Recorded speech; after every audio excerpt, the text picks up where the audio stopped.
Baik, Assalamualaikum warahmatullahi wabarakatuh.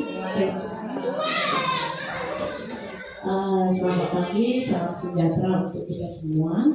Pertama-tama, dengan marilah panjatkan puji dan syukur atas kehadiran Allah Subhanahu wa Ta'ala yang mana di pagi hari yang cerah ini kita masih diberikan kesempatan untuk berkumpul dalam keadaan sehat walafiat. Kalau tadi kita panjatkan puji dan syukur atas Nabi Muhammad SAW yang telah membawa kita dari alam gelap gulita ke alam yang terang pada saat ini. Sebelumnya saya ucapkan terima kasih kepada Ibu sudah mau datang dan meluangkan waktunya di kegiatan hari ini. Ini adalah salah satu kegiatan yang diharuskan untuk saya sebagai calon guru penggerak yang saat ini saya dalam pendidikan 6 bulan ke depan, sudah berjalan 2 bulan, jadi Desembernya selesai insyaallah. Jadi pengimbasan materi yang telah saya dapatkan dalam kegiatan guru penggerak dan di modul 1.4 tentang budaya positif. Tentunya saya perkenalkan dulu, saya Wiwi Juniarti dari calon guru penggerak angkatan 11 dengan ibu fasilitator saya, Ibu Dwi Najayanisi, dan saya sendiri sebagai guru penggeraknya.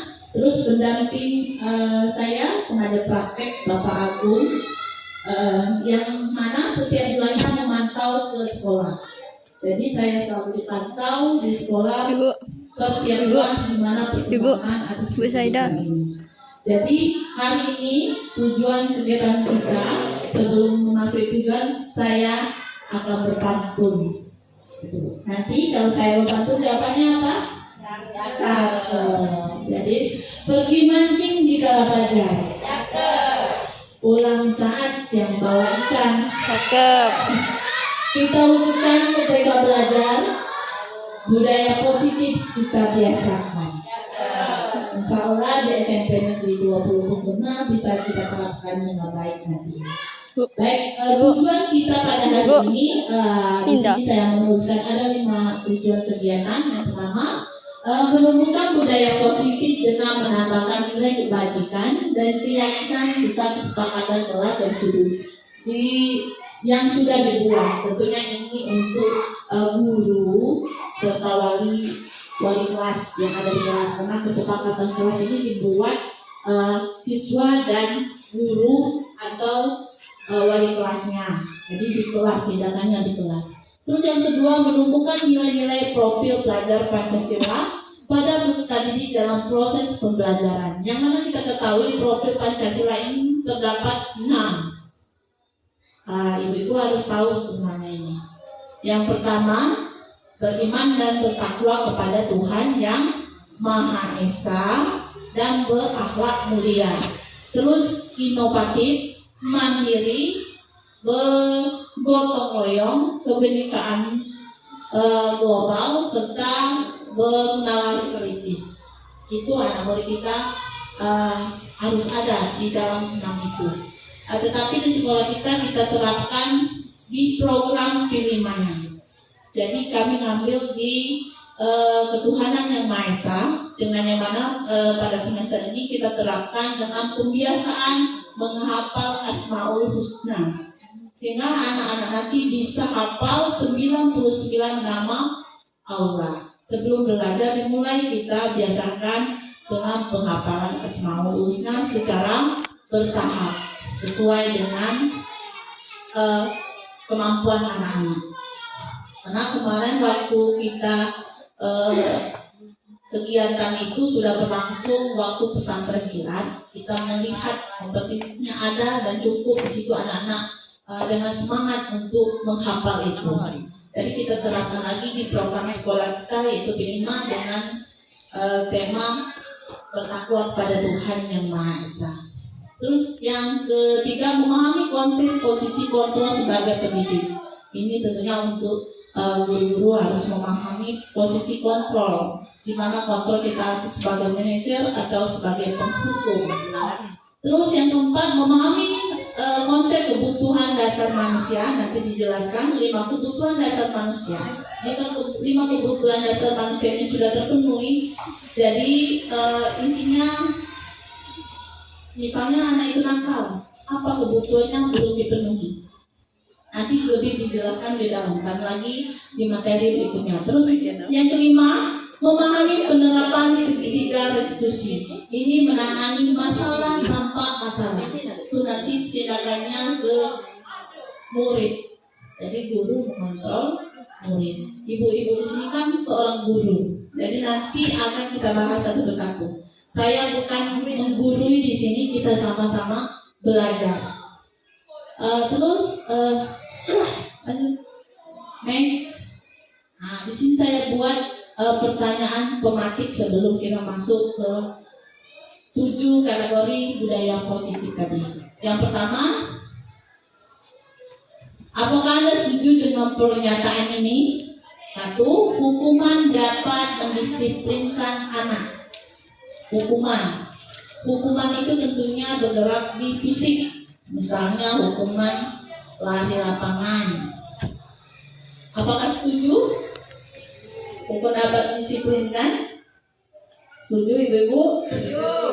Datang terlambat dihukum.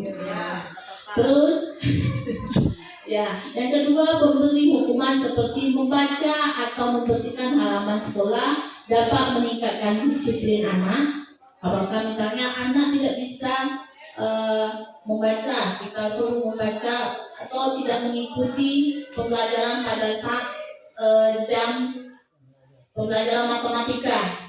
Jadi anak kita hukum untuk membaca buku. Terus yang ketiga, memberi penghargaan dapat meningkatkan motivasi belajar anak. Ini biasa diterapkan di sekolah.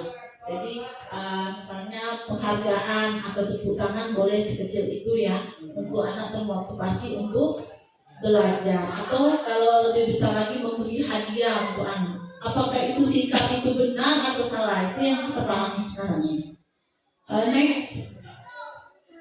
Terus sebelum kita masuk ke budaya positif, tujuan dari pendidikan. Ini kita kaitkan dengan modul 1.1 yang saya pelajari tentang filosofi KHD atau Ki Hajar Dewantara, bahwa tujuan pendidikan adalah menuntut segala kodrat yang ada pada anak-anak agar mereka dapat mencapai keselamatan dan kebahagiaan setinggi-tingginya, baik sebagai manusia maupun sebagai anggota masyarakat.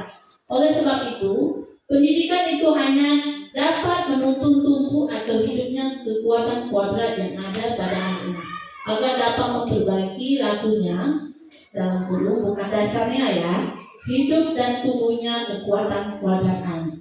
Nah, harus kita ketahui, anak lahir itu tidak kosong, akan tetapi sudah memiliki keunikan tersendiri. Setiap anak sudah memiliki kodrat sendiri. Jadi kami guru sini mencocokkan pembelajaran sesuai dengan lingkungan yang ada sini. Tidak bisa kami membandingkan dengan sekolah yang di luar, dengan tentunya fasilitas yang lengkap dan kemampuan anak itu berbeda-beda. Yang tentunya memiliki kodratnya masing-masing. Nah, di sini budaya positif. Yang mana diketahui budaya positif di sekolah. Kemudian di sekolah dulu kita bahas sebelum di lingkungan. Di sekolah yaitu nilai dan kebiasaan di sekolah yang berpihak pada murid agar mereka dapat berkembang menjadi pribadi yang kritis, penuh hormat, bertanggung jawab sesuai dengan profil pelajar Pancasila. Itu yang kita harapkan semuanya, Ibu. Nah, semoga kedepannya bisa, tapi berangsur kita impaskan dengan murid. Nah, ini konsep dari modul 1.4 yang saya pelajari itu. Yang pertama itu perubahan paradigma belajar, kedua disiplin positif, 3 kebutuhan dasar manusia, yang keempat motivasi perilaku manusia, 5 restitusi atau posisi kontrol guru, 6 keyakinan kelas, 7 segitiga restitusi. Nah, kita bahas satu persatu. Saya ingatkan lagi, kita sama-sama belajar ya Bu. Kalau ada salah mohon maafkan. Yang pertama kita bahas perubahan paradigma belajar, dibagi menjadi 2. Saya bikin 2 di sini. Yang pertama, dalam membangun budaya positif, sekolah dapat menyediakan lingkungan yang positif. Terus aman, nyaman agar siswa mampu berpikir, bertindak dan menciptakan merdeka, mandiri dan bertanggung jawab. Jadi sebelum kita memasuki kelas atau belajar harus dengan lingkungan yang kondusif, lingkungan sekolah yang kondusif, aman. Jadi dia datang ke sekolah itu nyaman dulu, dari rumah merasa nyaman ingin ke sekolah, sehingga mungkin nanti sekolah SMP 20 sesuai dengan keinginan PP saya, sekolah yang dirindukan. Jadi yang betul-betul punya gurunya, walaupun gurunya jauh dari Bengkulu sana ya. Yang kedua, disiplin sangat berkaitan dengan kontrol dulu terhadap siswa. Nah, disiplin ini sebenarnya berkaitan juga kalau di sekolah dengan gurunya. Bagaimana sikap kita dengan siswa, bagaimana siswa sikap dengan guru. Jadi kalau di rumah itu sikap positifnya terhadap orang tua. Bagaimana dia dari sekolah bangun tidur berangkat sekolahnya, pamit atau tidak?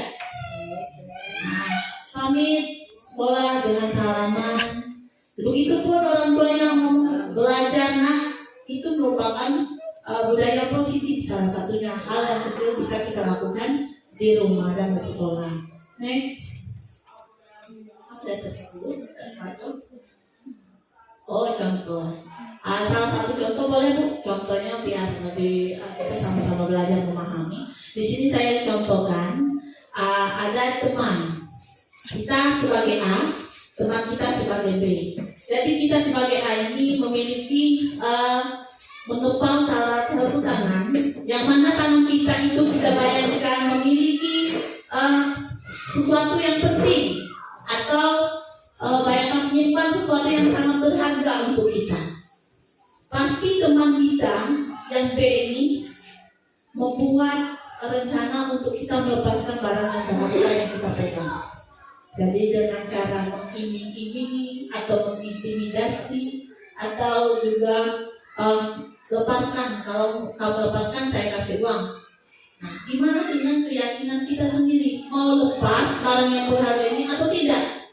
Nah, itulah merubahnya dari berarti segala sesuatu itu dimulai dari diri kita sendiri, bukan dari orang lain. Terus perubahan paradigma ini teori ya, perubahan paradigma belajar, perubahan paradigma teori kontrol atau ilusi kontrol dari William Glasser. Benar Ibu Fira, bahasa Inggris soalnya. Ada 4 ilusi dari teori. Ini teori, belum dipraktekkan, mungkin sudah dipraktekkan tapi belum nyata dengan kita. Yang pertama, ilusi guru mengontrol murid. Terus ilusi bahwa semua penguatan positif, efektif dan bermanfaat. Benar ini. Terus yang ketiga, ilusi bahwa kritik dan membuat orang merasa bersalah dapat menguatkan karakter. Ilusi bahwa orang dewasa memiliki hak untuk memaksa. Itu ilusi ya. Ilusi itu apa? Apa Ibu Fira? Hayalan. Jadi belum kenyataan masih hayalan kita. Kalau hayalan kita itu yang terakhir itu kalau kita dewasa memaksa anak, pastinya nurut. Kalau ibunya yang maksa kan, itu ilusi. Tapi sering kita lakukan ilusi itu, menghardik anak kita karena yang masih kecil. Terus yang kedua, disiplin positif. Yang mana kita harus ketahui apa makna dari disiplin itu sendiri. Dari di sini saya makna ini, yang mana disiplin itu berasal dari bahasa Latin disiplina. Gimana itu Ibu Fira? Ya bahasa Inggris yang artinya belajar. Berarti disiplin itu dari belajar. Terus makna asal dari kata ini berkonotasi dengan disiplin diri dari murid-murid, yang mana penemunya itu kurang ya. Penemunya dari Socrates, kebetulan suami saya namanya Socrates. Ketemu dengan Plato. Terus yang ketiga, disiplin diri membuat orang menggali potensinya menuju sebuah tujuan. Apa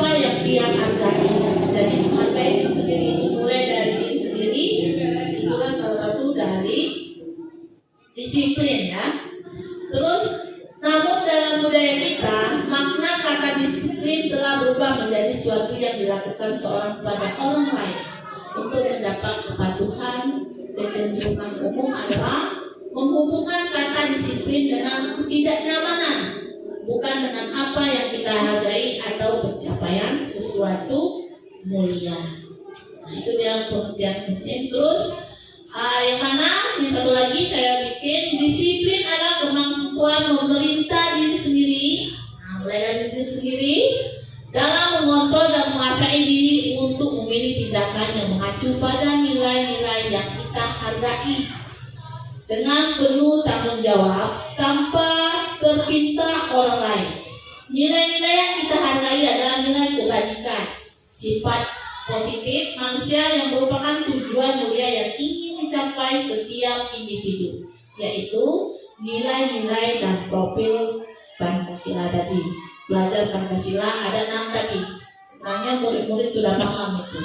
Tadi program kita yang satu lagi itu dipandu Ibu Pira, apa itu? STEM. Itu termasuk ke apa Bu? Teknologi. Tapi mengacu ke pembelajaran IPA dan sains IPA. Terus yang ketiga, kebutuhan dasar manusia. Nah, ini harus kita belajar Ibu. 5 kebutuhan dasar manusia. Survival itu adalah bertahan hidup. Kalau kita bertahan hidup, apa yang kita perlukan? Makan, minuman, tempat tidur, itu salah satu kebutuhan dasar manusia. Terus yang kedua apa? Kesenangan. Kita merasakan kesenangan. Untuk merasa senang itu, kalau di sini jangan yang orang senang, tapi ya SMS. Susah melihat orang senang, ya. Terus yang ketiga itu cinta, kasih atau diterima. Nah, salah satu itu anak murid kita di sini kami perhatikan memang agak kurang perhatian. Karena salah satunya mungkin kesibukan dari orang tuanya itu. Kami paham itu dari beberapa murid yang malas untuk ke sekolah itu, mahal makan. Jadi kan perhatian itu sudah berkurang. Kalau di rumah harus mandiri kan, emang dididik bagus, Kopassus jadinya. Tapi mungkin memang dari ini memandirikan, tapi mungkin kurang cinta dan kasih sayang orang tua. Atau kalau di sekolah mungkin perhatian dari guru. Jadi kami tambahkan di perhatian guru kalau di sekolah. Kalau di rumah jelasnya keluarga ya, orang tua dan kakak, adik, paman, boleh itu. Terus yang ketiga, penguasaan. Jadi misalnya di sekolah itu ada yang bully. Kenapa dia membuli teman? Mungkin merasa lebih hebat juga bisa. Jadi kebutuhan itu kenapa dia berbuat itu mungkin kita harus ketahui Ibu. Jadi memang kita harus melihat anak itu jangan gimana ya, lebih perhatian lagi dengan anak kita. Untuk menjadikan anak kita lebih luar biasa itu harus kita juga yang berperan di baliknya. Terus yang kelima itu kebebasan. Ini yang sering gitu, yang lain belum terpenuhi tapi dia tidak bebas,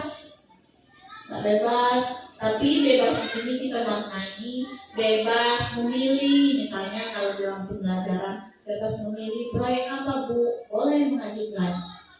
Bebas memilih apa yang diinginkan. Kalau sudah kuliah mau jurusan apa, kuliahnya apa kan, itu bebas. Nah, ini 5 kebutuhan dasar manusia. Ini yang paling tinggi adalah kebebasan tadi. Jadi kalau salah satu tidak terpenuhi, maka ada hal yang kurang di anak itu. Kenapa? Misalnya nakal. Kebutuhan apa yang kurang di anak kita Bu? Jadi kita harus perhatikan. Mungkin ada contohnya nih Bu Saida. Ada contohnya sini? Ini saya contohkan dengan Ibu Ria, guru kelas 6 di SD Permai, sedang bingung menghadapi ulah salah satu murid di kelas bernama Agus. Beberapa anak telah datang dan mengeluarkan dengan paksa. Jika Anda menghadapi situasi seperti Ibu Ria, apa yang akan Anda lakukan? Menurut Anda, kira-kira apa alasan Agus melakukan hal itu? Nah, ini menyangkut dengan 5 kebutuhan dasar manusia tadi. Kenapa Agus melakukan hal tersebut? Apakah dia lapar? Iya, nggak punya bekal. Itu masuk ke dasar apa? Bertahan hidup tadi. Terus apalagi ada di bawah jawabannya, biar sama-sama membaca. Nah, Agus lapar dan orang tuanya tidak membawakannya bekal makan siang. Tadi kebutuhannya bertahan hidup. Terus teman Agus jadi perhatikan Agus, karena mungkin ada rasa, rasa suka. Terus dia merasa hebat karena temannya jadi takut menuruti keinginannya. Nah, itu tadi kan. Terus Agus merasa bosan dengan bekal yang dibawakan orang tuanya karena selalu bekal yang sama. Mungkin itu perasaannya bebas, random atau. Terus yang kelima, Agus hanya iseng dan ingin menikmati ekspresi wajah teman-temannya yang kesal. Jadi ada saja tingkah anak kita yang di sini ya Bu. Semua ini mencakup di sekolah kita. Bagaimana cara kita memperhatikan apa yang dibutuhkan sebenarnya dengan anak ini, sehingga berulang terus. Tapi kalau di sekolah kita masalah bekal kayaknya tidak, karena kantin cukup banyak kok duit kayaknya ya. Terus hukuman atau sanksi. Nah, anak yang nakal tadi apa dijatuhkan hukuman atau disanksi. Nah, sini di soal kedua ya Ibu saya. Soal kedua, IPA kurang menguasai pembelajaran matematika, sehingga pada saat pelajaran tersebut berlangsung, dia lebih banyak berdiam diri atau menggambar di buku pembelajaran. Pada saat guru matematiknya Pak Seno menanyakan pertanyaan, IPA menjadi gugup dan tak sengaja menjatuhkan tasnya dari kursi. Serta tiba-tiba saya berasakan masa tidak nampak. Serta tiba-tiba menjadi gagap pada saat berupaya menjawab. Seluruh kelas pun tertawa. Jadi karena kawannya salah tadi, tidak bisa jawab, tertawa kawan-kawannya. Melihat perilaku IPA yang berbicara tergagap dan tersebut, Pak Seno pada saat itu membiarkan teman-teman IPA menertawakan IPA yang tergagap dan malu luar biasa. Jelas malu kalau ditertawakan teman di kelas. Dan malahan minta IPA untuk maju ke depan dan berdiri di depan kelas sambil menunjuk hidungnya, karena tidak bisa menjawab pertanyaan Pak Seno. Kelas semakin gaduh dan anak-anak pun tertawa melihat IPA di depan kelas memegang ujung hidungnya. Jadi gurunya nggak tahu IPA tidak bisa tetap didirikan. Jadi malunya kan. Jadi ada pertanyaan, apakah Anda setuju dengan tindakan Pak Seno terhadap IPA? Tidak setuju. Mengapa? Terlalu memaksa. Gitu kan. Yang kedua, berarti Ibu sudah paham semuanya. Yang kedua, menurut Anda, tindakan Pak Seno terhadap IPA adalah sebuah hukuman atau konsekuensi? Hukuman atau konsekuensi? Hukuman atau konsekuensi? Mengapa? Masih bingung kan? Hukuman itu apa? Konsekuensinya apa? Nah, kita lanjut ke sini. Kecil, bisa baca Ibu? Kecil, saya bacakan ya Bu. Mata sudah rabun, tidak bisa besarkan mesinnya. Enggak. Ya. Nah, dari soal itu kita dapat apakah hukuman atau konsekuensi atau restitusi. Nah, kalau hukuman sesuatu yang menyakitkan harus terjadi, itu hukuman. Hukuman bukan ditegakkan ke depan megang hidung. Terus kalau konsekuensi sesuatu harus terjadi, sedangkan restitusi merupakan pilihan. Pilihan misalnya boleh apa mau maju ke depan atau melakukan tugas yang lain gitu. Terus hukuman tadi, tindakan nyaman untuk murid atau anak untuk jangka waktu panjang. Tindakan nyaman untuk murid atau anak untuk langkah. Jadi hukuman itu berbentuk seperti disuruh tegak, pegang hidung, itu termasuk hukuman ya. Terus tidak nyaman karena diolok temannya, jadi malu terus, besok malu. Aduh kalau anak kita diolok tidak masuk lagi sekolah. Benar, kalau malu mental tadi ya. Terus korban mendapatkan keadilan, terus murid atau anak akan tersakiti. Begitu juga konsekuensi saya katakan sengaja. Tidak nyaman untuk murid, anak untuk jangka waktu pendek. Nah kalau misalnya murid tidak bisa, kita suruh murid saja. Misalnya saya tidak akan melakukan lagi, mungkin salah satu itu ya. Jadi malunya tidak seberapa dengan hukuman tadi, tidak selama hukuman tadi. Sama dengan restitusi, menguatkan murid. Ini tindakannya guru mungkin menasehati murid jangan lagi melakukan hal tersebut. Next book. Kita masuk tempat kita cepat ya, mungkin waktu ibu lebih penting. Hari ini ada yang lebih penting lagi. Yang keempat, semua perilaku memiliki tujuan. Ini teori motivasi perilaku manusia. Ini ada 3 teori. Yang pertama, untuk menghindari ketidaknyamanan hukuman, apa yang akan terjadi apabila saya tidak melakukannya. Nah, untuk menghindari mungkin salah satunya kalau dihukum nggak tahu aku salah, lari kalau sekolah gitu kan, aku untuk bolos. Untuk motivasi eksternalnya. Terus yang kedua, untuk mendapatkan imbalan dari orang lain atau institusi, apa yang akan saya dapatkan apabila saya melakukannya. Nah, salah satunya misalnya belajar, buat tugas, apa hadiahnya bu, sering gitu. Untuk dapat kedepannya apa yang didapatkannya kan, motivasi eksternal. Terus yang ketiga, untuk menghargai diri sendiri, saya akan menjadi orang seperti apa bila saya melakukan. Nah, ini bagus untuk menghargai diri sendiri dengan perilaku yang baik tadi. Salah satu motivasi internal dari diri sendiri, kalau eksternal dari luar ya. Terus manipulasi. Tadi kita sudah mengetahui tentang hukuman dan konsekuensi.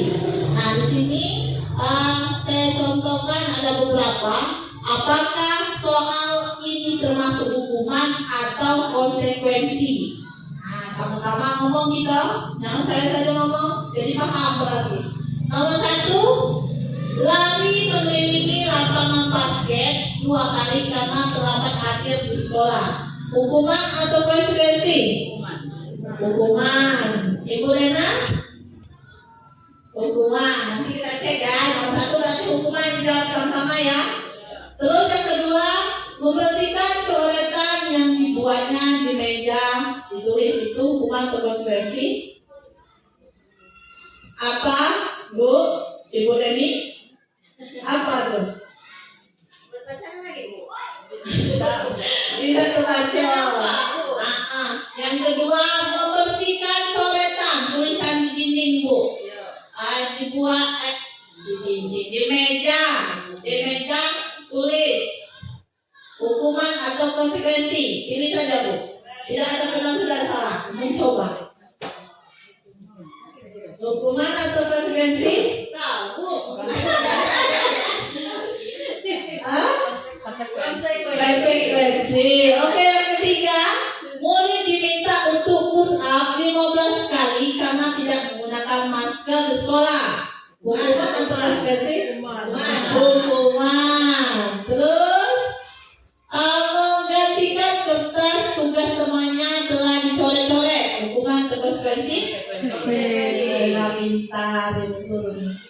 Terus bertemu di lapangan basket pukul 12 siang karena mengobrol dengan teman. Hukuman atau konsekuensi? Hukuman. Murid diminta Telanjang kaki, lepas sepatu berarti. Sepanjang hari karena tidak menggunakan sepatu warna hitam sesuai peraturan sekolah. Ini termasuk hukuman atau konsekuensi? Konsekuensi. Hukuman atau konsekuensi? Dua jawaban berlagi. Siapa yang menang pengen jawaban masing-masing, nanti kita buka jawabannya. Terus yang terakhir, berdiri di depan kelas sambil mengangkat kaki satu karena tidak bisa menjawab pertanyaan. Hukuman atau konsekuensi? Hukuman. Sudah dijawab semua tadi? Ingat nomor satu apa? Buka Bu. Jadi jawaban pertama hukuman. Benar. Lihat. Konsekuensi Mama Deni tadi benar.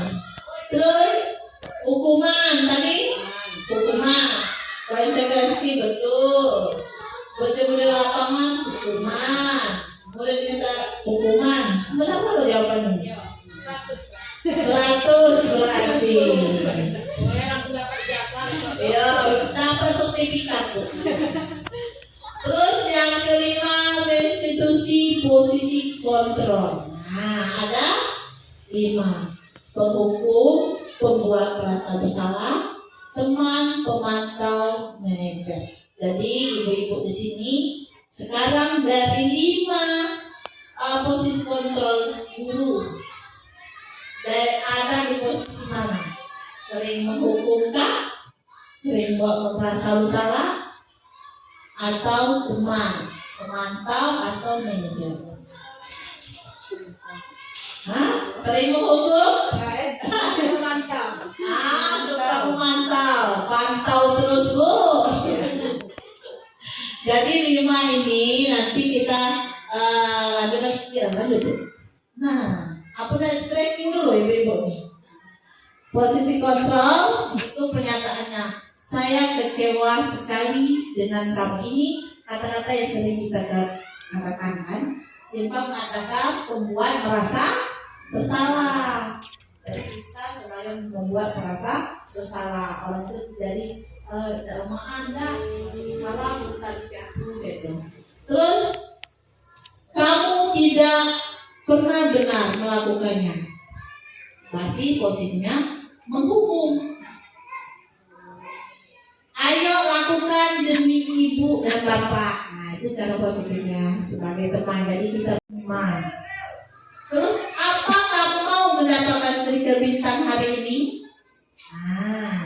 Pantau dan jauh. Berarti berbuat tidaknya kalau lagi iming-iming bintang tadi kan? Ya. Terus bagaimana kamu bisa menyelesaikan masalah ini? Itu manajer saya gitu. Jadi saya bagaimana Ibu Pira bisa kita ini? Ya Bu bisa. Manajer tuh sering perintah kan. Terus kamu selalu yang paling terakhir. Itu sebagai hukuman. Video anak sedang bermasalah diselesaikan sekarang. Masih satu. Pada hari Senin berapa kan Bu? 2. Satu aja ya. Pada hari Senin Pak Harun tidak masuk sekolah. Pak Harun merupakan guru matematika saat Ibu Tati menggantikan Pak Harun. Bu Wati dari tadi salah. Ibu Wati baru 1 tahun menjadi guru terpotong ya, guru SMP. Beberapa murid perempuan Pipi dan Natali mengetahui hal ini dan mulai menggunakan kesempatan dan bersikap seenaknya dengan Ibu Wati tadi, karena Ibu Wati guru pengganti. Tertawa dan tidak mengindahkan kehadiran Bu Wati. Jadi membuat usus oleh Bu Wati ini datang. Bu Wati mencoba menyapa Pipi dan Natali dengan ramah sambil ditegur mengingatkan untuk tetap fokus pada tugasnya. Karena Ibu Wati tadi sebagai guru pengganti. Ayolah tugasnya dikerjakan. Nanti Ibu ditegur Bapak Kepala Sekolah. Kalau kalian tidak mengerjakan tugas, Tolong bantu ibu ya. Namun pipi dalam kalimat lain jadi tertawa. Ibu santai aja bu, mereka tetap tidak mengerjakan tugas dan malah mengobrol. Pertanyaan di sini ada pertanyaan tuh bu. Atau bawa lagi, jadi rasa berkasus. Jadi posisi ibu Wati itu sebagai apa? Memosisikan tadi. Jadi maksud dulu. Soal aja biar saya jelaskan. Soal kasus satu tadi. Ya. Jadi posisi apa yang diperani oleh Ibu Wati kepada muridnya? Apakah dia sebagai manajer atau sebagai penghukum atau sebagai teman atau sebagai apa? Dari 5 kontrol, posisi kontrol. Jadi apa pemantau, apa manajer, apa penghukum dari soal itu. Ibu Wati sebagai teman. Sebagai teman. Gimana bu sebagai teman? Kayak jual satu gimana? Ayo, gimana bu? Di perkataan yang mana sebagai temannya? Tolong bantu ibu ya. Iya, berarti Ibu Wati ini menyesuaikan sebagai psikokontrol sebagai teman, karena ayo tugasnya dikerjakan ya nak, gitu kan? Nanti saya ditegur oleh kepala sekolah, iya teman sekali, Waktu paham ini, maknanya jelaskan dengan guru-guru memang seharusnya guru-guru dapat juga ini. Kalau tes dapat guru-guru penggerak. Berikutnya ya. Boleh daftar bu. Next kasus selanjutnya posisi kontrol dulu. Sudah ini jawaban tadi ya bu. Terus yang keenam. Tadi kan ada 7. Jadi sebelum kita masuk ke 6 kita ice breaking dulu. Tegak dulu untuk melonggarkan otot yang sudah kejam bu. Ada musiknya tadi? Iya, boleh berputar-putar videonya ke depan. Berdiri ke depan.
Ibu-ibu gamis, ada yang sebenarnya begitu. Mana kita tahu nggak?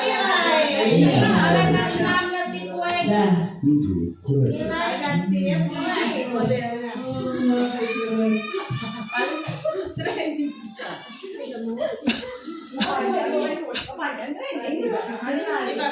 Aku tidak bisa. Ini itu dari gamis, ya ulah.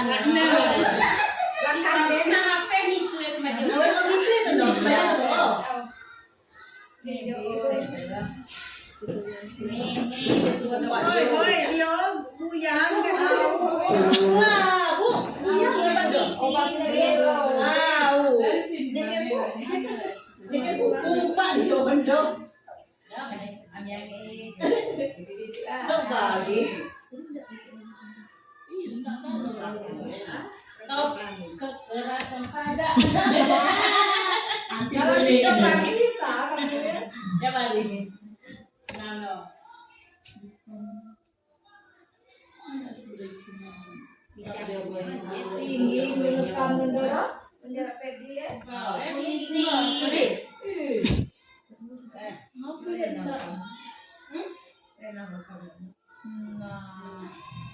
Macet dia bicara. Aku coba di Aceh kita dilatih Dulu kemancinan dulu. Nah, maju aja nih ya kamu.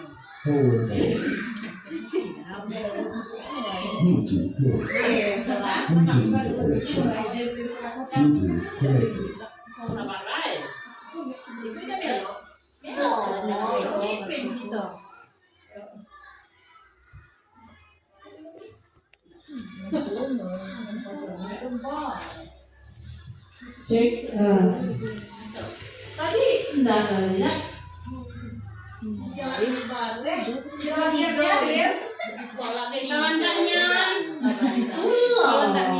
memang siapa untuk dirokian kembali?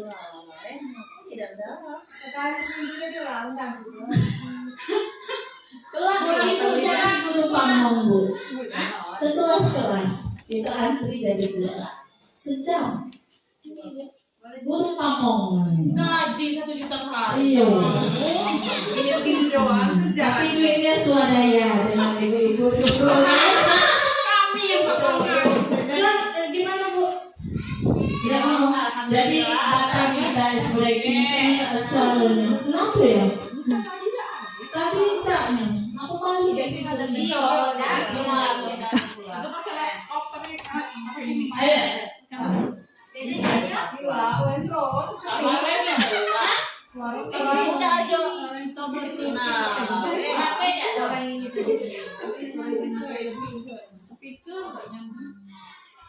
Tapi mati dari layarnya.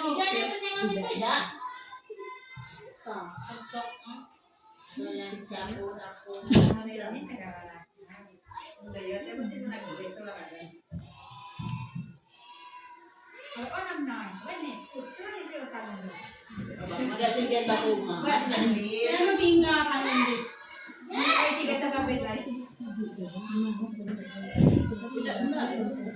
Matikan Bluetooth berarti dah.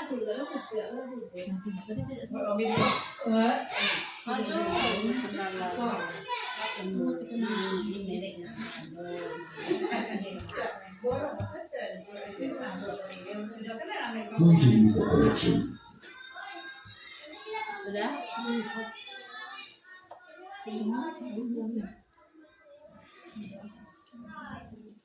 Yang bahasa Indonesia, nanti ngaso ini deh. Ibu dulu bu, kalau saya itu lama gitu. Masa joget musik gak seru lah. Kesalahan teknis, jadi mungkin Jumat depan kita saya mempersiapkan. Dari tadi belum datang kamu bunyi terus musik. Iya masalah kamu.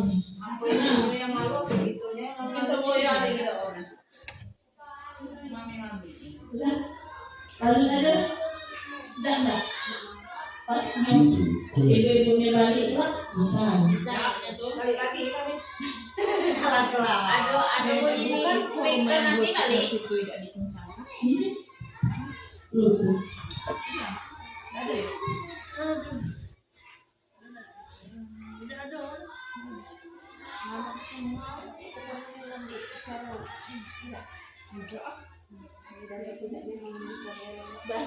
Tadi bu kita selesaikan nanti hari ini ya bu. Besok cuma besok kita pakai lagi ya. Terus ya. Terus kita masuk aja karena sudah berdiri tadi termasuk olahraga juga bergerak dari tempat duduk yang ternyaman bu. Jadi yang keenam itu ini keyakinan kelas. Yang mana keyakinan kelas adalah ini tentunya untuk guru dan siswa. Keyakinan kelas adalah nilai-nilai kebajikan atau prinsip-prinsip universal yang disepakati bersama secara universal lepas dari perbedaan agama, suku, negara, dan bahasa. Menurut Gosen, tahun 1998, suatu keyakinan akan lebih memotivasi seorang dari dalam atau intrinsik. Seorang akan lebih bersemangat untuk menjalankan keyakinan daripada hanya sekedar mengikuti peraturan.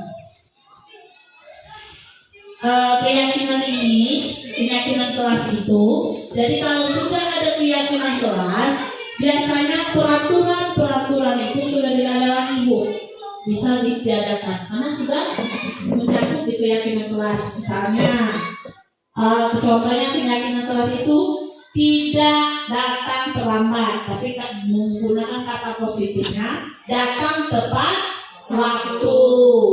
Nah, di sini ada peraturan kelas, terus keyakinan kelas, lingkungannya positif, terus termasuk dalam lingkungan budaya positif. Keyakinan kelas atau peraturan kelas tadi dibuat menjadi keyakinan kelas di lingkungan positif menjadi budaya positif. Jadi antara guru dan siswa membuat kesepakatan secara bersama-sama. Jadi misalnya kesepakatan ini salah satunya datang tepat waktu. Terus apalagi kesepakatan kelas, contohnya Ibu, saling menghargai, menjaga fasilitas kelas. Contohnya kalau kan lingkupnya besar, menjaga fasilitas kelas itu tidak mencoret, tidak mematahkan kursi, itu fasilitas kelas. Itu salah satu dari keyakinan kelas. Ini tentunya guru mata pelajaran berhubungan dengan misalnya jam pelajaran bahasa Inggris. Sebelum Ibu Mira masuk, sudah disepakati bersama tentang keyakinan atau kesepakatan bersama di dalam kelas itu. Kalau pelajaran bahasa Inggris dimulai, anak-anak sudah duluan masuk ke kelas, duduk menunggu guru. Terus pada waktu pembelajaran tidak asik ngobrol. Nah, dibuat kesepakatan itu secara bersama-sama. Kemarin sudah saya timbaskan juga dengan siswa, khususnya kelas 8, kemarin baru kelas 8 masuk, bahwa setiap saya minta ini untuk karena memang saya sebagai kepala sekolah tapi tidak mengikuti ini, jadi tentunya saya mengimbaskan ke kelas dulu, terus mengharapkan dari guru-guru dan wali kelas tentunya nanti kan dibikin. Saya sudah minta dengan cuma masih di kelas 8. Next book. Nah, peraturan ini salah satu peraturan dan keyakinan kelas yang ini langkah-langkah untuk kita menyusun sesuatu atau peraturan di kelas. Contohnya ini, selalu kembalikan buku ke tempat, itu salah satu peraturan. Kalau keyakinan kelasnya berarti dibuat dari kalimat positif. Sebabnya ada tahapan-tahapan yang harus dibuat lebih positif.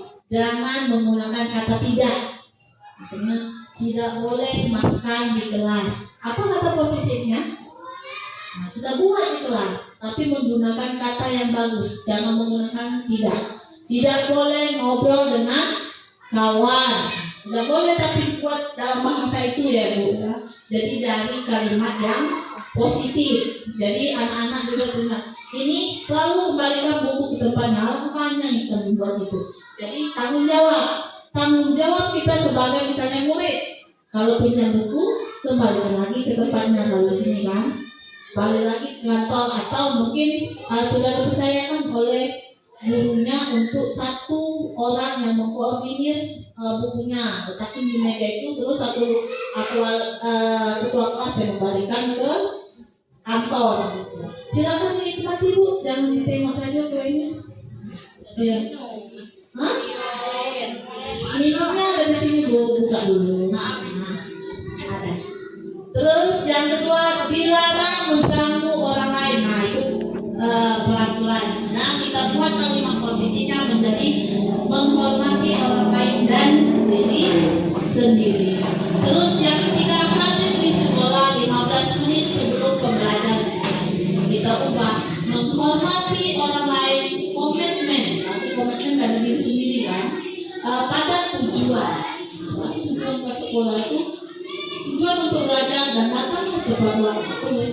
tidak perlu diatur-atur lagi, tidak perlu diingatkan lagi kalau kita sudah komitmen kan. Terus dilarang melakukan kekerasan, keselamatan, menghormati orang lain dibuat dalam bahasa yang lebih positif. Terus dilarang menggunakan narkoba. Karena apa kalau narkoba?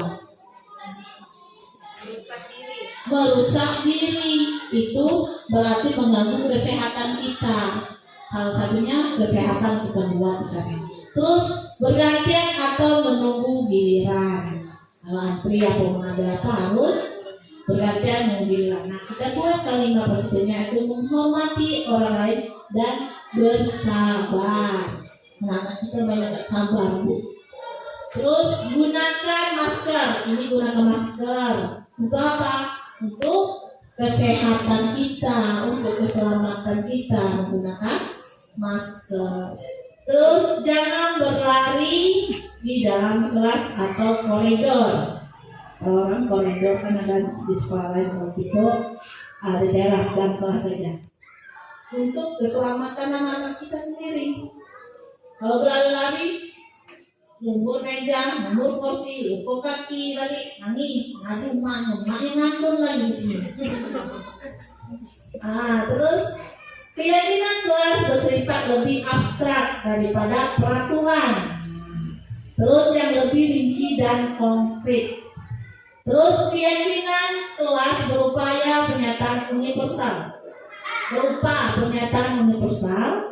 Pernyataan keyakinan kelas dibuat dalam bentuk yang positif. Tadi kan sudah dijelaskan.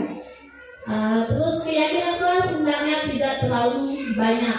Jadi kata-katanya tidak perlu panjang, tapi sedikit mudah dipahami dan mengena ke anak. Terus semua warga kelas ikut berkontribusi dalam pembuatan keyakinan kelas lewat kegiatan curah pendapat. Jadi setiap murid dan guru terlibat semua. Setiap murid tidak ada yang tidak terlibat. Kesepakatan itu ditemukan secara bersama-sama kalau kesepakatan kelas kan. Terus bersedia meninjau kembali keyakinan kelas dari waktu ke waktu. Nah, kalau sudah misalnya kesepakatan kelas sudah dibuat, terus ada salah satu kesepakatan yang memang sudah dilaksanakan dan bagus sudah menjadi kebiasaan, boleh kita ganti dengan keyakinan kelas yang lain atau diperbarui. Next book. Nah, ini contohnya dokumentasi keyakinan kelas. Ini keyakinan kelas. Contoh naik itu. Gitu. Salah satunya belajar secara mandiri. Tidak ada guru dalam kelas, belajar secara mandiri. Juga di rumah. Tidak harus dengan buku. Ini bisa belajar lebih luas lagi dengan menggunakan apa? HP. Tapi anak-anak menggunakan HP untuk game. Hiburan itu, Bu. Jangan nyalakan aja anak dan HP terus belikan HP siapa, Bu? Berarti bermula dari ibu. Ibu udah diberikan HP, udah diberikan kuota. Kakaknya main. Ya kan? Nah, terus menjaga kebersihan, kerapian dan keindahan ruang kelas. Itu pokoknya ini contoh keyakinan kelas yang sudah dibuatnya referensi. Mungkin bisa di kelas 7, 8, 9 boleh dengan keyakinan lain mungkin membuat anak lebih tertarik dan komitmen untuk melakukannya. Terus yang terakhir, ini yang terakhir, segitiga restitusi, menyelesaikan masalah tanpa masalah. Ini caranya. Tapi ini sudah dipraktekkan juga dalam pembuatan video kemarin untuk tugas kami. Segitiga restitusi, proses menciptakan kondisi bagi murid untuk memperbaiki kesalahan mereka.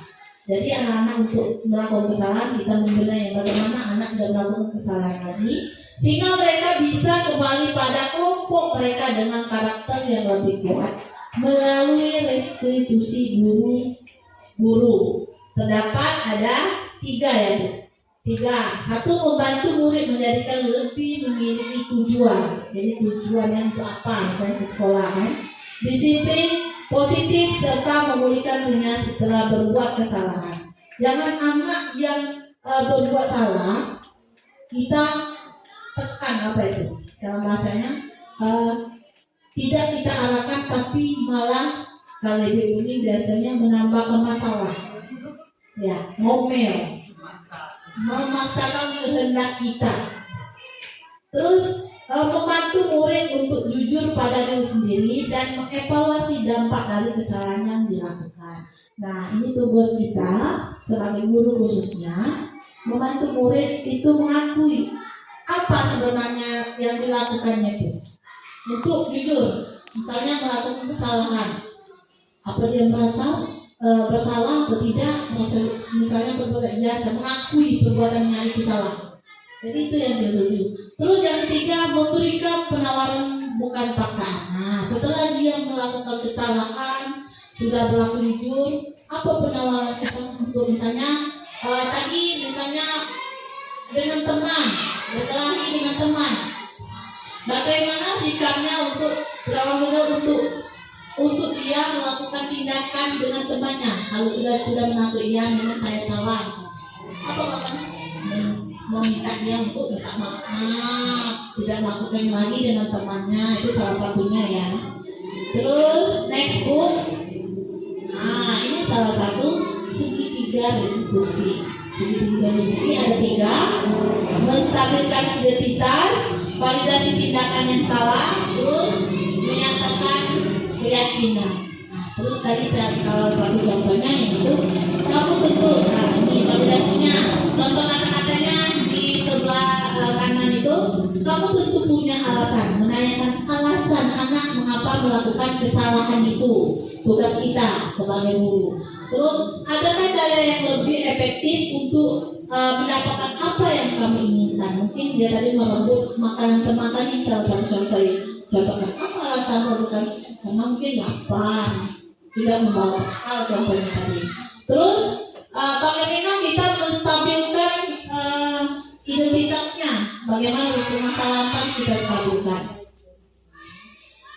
Setiap orang pasti pernah melakukan kesalahan, akan tetapi bagaimana kita menyikapinya, bagaimana kedepannya kesalahan itu tidak terulang lagi. Itu sebagai kita orang tua maupun guru, itu tugas kita, jangan menambah masalah lagi. Nanti kalau kita paksa-paksa masalahnya tidak selesai, ini tambah masalah baru. Terus pertanyaan, kamu bukan satu-satunya yang pernah melakukan salah, karena kita semua pernah melakukan salah. Karena makhluk ciptaan Tuhan ya, bukan manusia sempurna. Nah, menanyakan keyakinan, karena kalau ibaratnya kalau di kelas ada keyakinan kelas kan, misalnya tidak boleh mengganggu teman tadi kan, contohnya menghargai teman. Jadi nilai apa yang telah kita sepakati? Nilai apa tadi? Ada keyakinan kita saukan dengan keyakinan kelas tadi, tapi melanggar keyakinan kelas yang kita buat, atau kalau di sekolah misalnya tidak mengikut upacara, padahal upacara itu diwajibkan untuk diikuti, berarti melanggar salah satu tanggung jawab sebagai komunitas atau warga sekolah. Karena upacara tidak saja dilakukan oleh murid, tapi guru dan kepala sekolah juga ikut upacara. Terus kamu ingin menjadi orang seperti apa? Kita harus menanyakan, kamu ingin menjadi seperti apa kalau kamu melakukan kesalahan terus kan? Nah itu pertanyaan-pertanyaan pemantiknya untuk anak-anak kita. Sebagai guru kita harus terus belajar tentunya, dan sebagai orang tua untuk anak-anak kita di rumah juga harus diterapkan hal-hal seperti ini. Namanya menyelesaikan masalah tanpa masalah. Sebenarnya permasalahan ini harus kesabaran yang tinggi untuk menangani itu. Karena biasanya kalau kita melihat anak yang salah itu langsung emosinya tinggi sekali. Kenapa? Pas tangan, belum lagi apa-apa belum ditenangkan, anak-anak sudah dibentak gitu. Nah, pertama menstabilkan identitas. Nah, berbuat salah itu apa? Terus tidak ada manusia yang sempurna. Ya, setiap orang melakukan kesalahan. Terus saya juga pernah melakukan kesalahan seperti itu. Ini kata-kata ya. Kita bisa menyelesaikan ini. Dari permasalahan itu, setiap permasalahan bisa diselesaikan dengan kepala dingin. Tapi tergantung orangnya juga ya kan. Bagaimana dinginnya pas setengah jam, apa 2 jam dinginnya. Kalau lihat dari kesalahan itu kan. Terus Bapak Ibu tidak tertarik mencari siapa yang salah, tapi Bapak atau Ibu ingin mencari solusi. Nah, kita mencari solusi dari masalah itu tadi dan mencakup dengan materi yang di atas kita jelaskan tadi. Terus yang terakhir, kamu berhak merasa begitu. Saya merasa dihargai, merasa tidak mungkin dikhususkan teman kan, merasa tidak dihargai, merasa itu. Yang kedua, validasi tindakan yang salah. Nah, validasi saya buat kata-katanya, kamu pasti punya alasan mengapa melakukan hal itu. Pasti seorang itu melakukan kesalahan punya alasan tertentu. Termasuk juga dengan 5 kebutuhan dasar manusia tadi menyangkut di situ. Terus kamu patut bangga pada dirimu sendiri karena kamu telah melindungi sesuatu yang penting buat kamu. Mungkin alasannya kau nak berebut, kena dorong-dorongan, dia dorong itu pembelaan diri ya. Next Bu. 3, menanyakan keyakinan kita. Jadi keyakinan kita dibuat kalau di sekolah, keyakinan kelas, keyakinan komunitas sekolah, termasuk warga sekolah. Sebenarnya kalau komunitas sekolah termasuk juga komunitas sekolah ya Bu.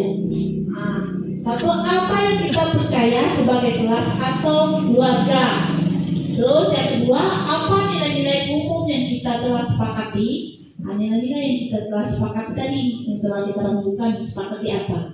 Terus apa bayangannya kita tentang kelas yang ideal. Kita bayangkan kelas ideal itu kelas yang bagaimana. Tentunya kelas anak-anaknya yang pintar, yang ingin belajar pokoknya, yang bagus lah. Kita bayangkan yang idealnya seperti apa. Anak-anak belajar seperti biasa, ada guru di depan dengan mengikuti pelajaran yang kita arahkan. Hendaknya anak lebih mandiri dan kreatif lagi, seperti kata profil pelajar Pancasila tadi. Terus kamu mau jadi orang yang seperti apa kalau melakukan kesalahan itu. Jadi kita harus menanyakan. Dari 3, restitusi, menyelesaikan masalah tanpa masalah. Mungkin kita sudah sampai ke tahap dari 1 sampai 7 sudah saya jelaskan. Semoga pengimbasan ini bisa bermanfaat dan bisa diterapkan dengan ibu-ibu di kelas, di rumah mungkin, di desa mungkin Bu. Jadi apa yang dapat hari ini semoga bermanfaat, semoga dapat diimbaskan juga dengan komunitas-komunitas lainnya. Hal ini kan untuk di sekolah ya Bu khususnya. Jadi saya ucapkan terima kasih kepada ibu-ibu. Semoga saya tetap bisa mengikuti kegiatan pendidikan yang baik. Tidak lupa dengan dukungan ibu-ibu semua. Sekali lagi saya ucapkan terima kasih sebesar-besarnya. Saya Ari. Wassalamualaikum warahmatullahi wabarakatuh.